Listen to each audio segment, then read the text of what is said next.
기도드리옵나이다. 전능하시고 영원하신 하느님, 이 성지 나무가지에 강복하시고 거룩하게 하시어 그리스도를 임금으로 받들어 모으시고 환호하는 저희가 그리스도를 통하여 영원한 예루살렘에 들어가게 하소서. 성자께서는 영원히 살아계시며 다스리시나이다. 아멘.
마테오가 전한 거룩한 복음입니다. 주님께서 여러분과 함께 예수님과 제자들이 예루살렘에 가까이 이르러 올리브산 벳게다에 다다랐을 때 예수님께서 제자 둘을 보내며 말씀하셨다. 너희 맞은쪽 동네로 가거라. 매여 있는 암나귀와 그 곁에 어린 나귀를 곧바로 보게 될 것이다. 그것들을 풀어 나에게 끌고 오너라. 누가 너에게 뭐라고 하거든 주님께서 필요하시답니다 하고 대답하여라. 그러면 그것들을 곧 보내줄 것이다. 예언자를 통하여 하신 말씀이 이루어지려고 이 일이 일어난 것이다. 딸 시온에게 말하여라. 보라, 너의 임금님이 너에게 오신다. 그분은 겸손하시어 암나귀를 짐발이 짐승의 새끼 어린 나귀를 타고 오신다. 제자들은 가서 예수님께서 지시하신 대로 하였다. 그들은 그렇게 암나귀와 어린 나귀를 끌고 와서 그 위에 겉옷을 펴놓았다. 예수님께서 그 위에 앉으시자 수많은 군중이 자기들의 겉옷을 길에 깔았다. 또 어떤 이들은 나뭇가지를 꺾어다가 길에 깔았다. 그리고 앞서가는 군중과 뒤따라가는 군중이 외쳤다. 다윗의 자손께 호산나. 주님의 이름으로 오시는 분은 복되시어라. 지극히 높은 곳에 호산나. 이렇게 하여 예수님께서 예루살렘에 들어가시니 온 도성이 술렁거리며 저분이 누구냐고 물었다. 그러자 군중이 저분은 갈릴레아 나자렛 출신 예언자 예수님이시라고 대답하였다. 주님의 말씀입니다. 사랑하는 형제 여러분, 우리도 예수님을 환영하던 군중을 본받아 평화의 행렬을 합시다. 그리스도의 이름으로 아멘.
그리스도님 찬미와 영광 받으소서.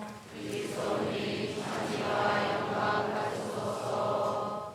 그리스도는 우리를 위하여 죽음에 이르기까지 십자가 죽음에 이르기까지 순종하셨네. 하느님은 그분을 드높이 올리시고 모든 이름 위에 뛰어난 이름을 주셨네. 그리스도님 찬미와 영광 받으소서.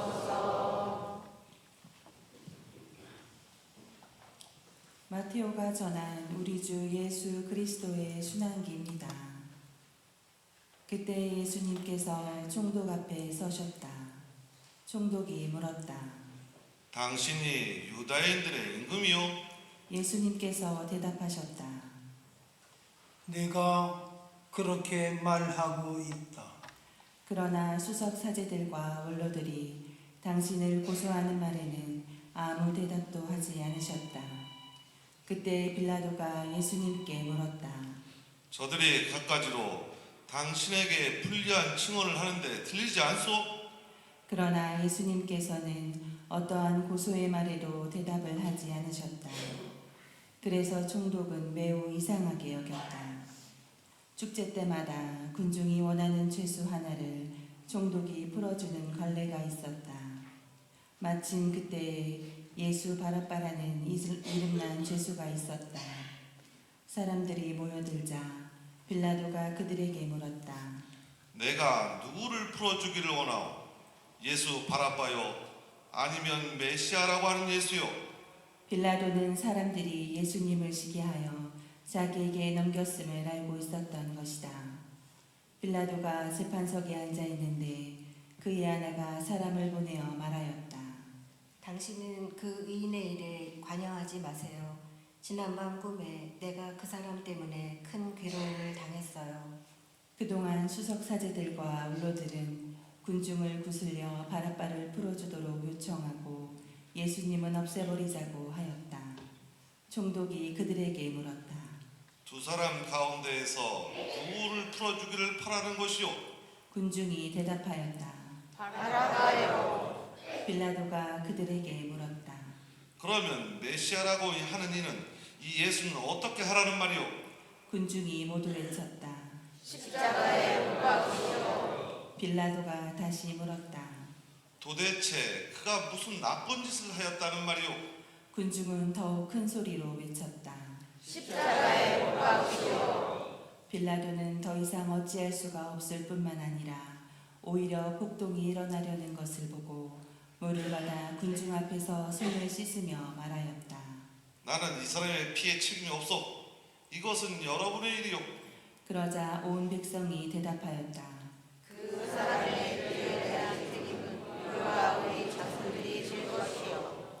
그래서 빌라도는 바라바를 풀어주고 예수님을 채찍질하게 한 다음 십자가에 못 박으라고 넘겨주었다. 그때 총독의 군사들이 예수님을 총독 관저로 데리고 가서 그분 둘레에 온 부대를 집합시킨 다음 그분의 옷을 벗기고 진행색 외투를 입혔다. 그리고 가시나무로 관을 엮어 그분 머리에 씌우고 오른손에 갈대를 들리고서는 그분 앞에 무릎을 꿇고 이렇게 말하며 조롱하였다. 유다인들의 임금님 만세!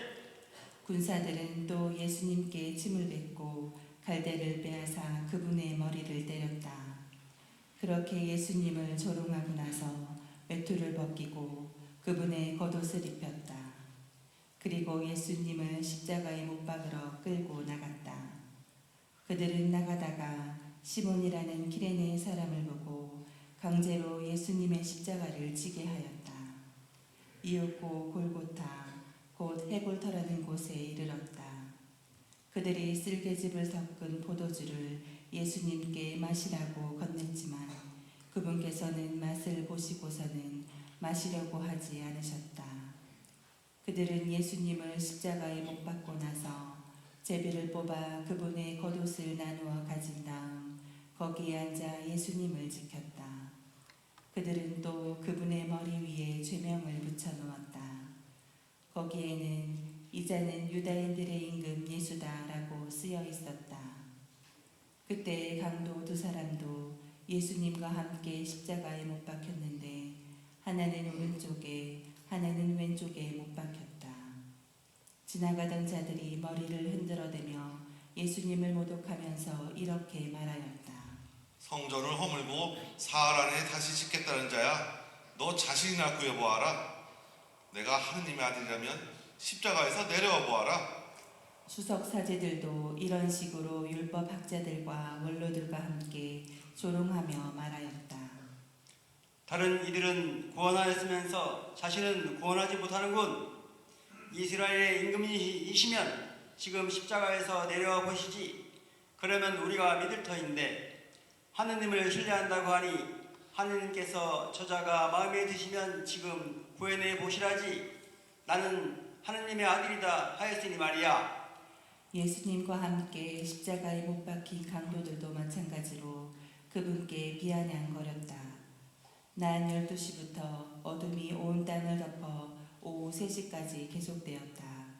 오후 3시쯤에 예수님께서 큰 소리로 부르짖으셨다. 엘리 엘리 레마 사박타니. 이는 저의 하느님, 저의 하느님, 어찌하여 저를 버리셨습니까? 라는 뜻이다. 그곳에 서 있던 자들 가운데 몇이 이 말씀을 듣고 말하였다. 이 자가 엘리야를 부르네. 그러자 그들 가운데 한 사람이 곧 달려가서 해면을 가져와 신 포도주에 듬뿍 적신 다음 갈대에 꽂아 예수님께 마시게 하였다. 그러나 다른 사람들은 말하였다. 가만, 엘리야가 와서 그를 구해주나 봅시다. 예수님께서는 다시 큰 소리로 외치시고 나서 숨을 거두셨다. 모두 무릎을 꿇습니다.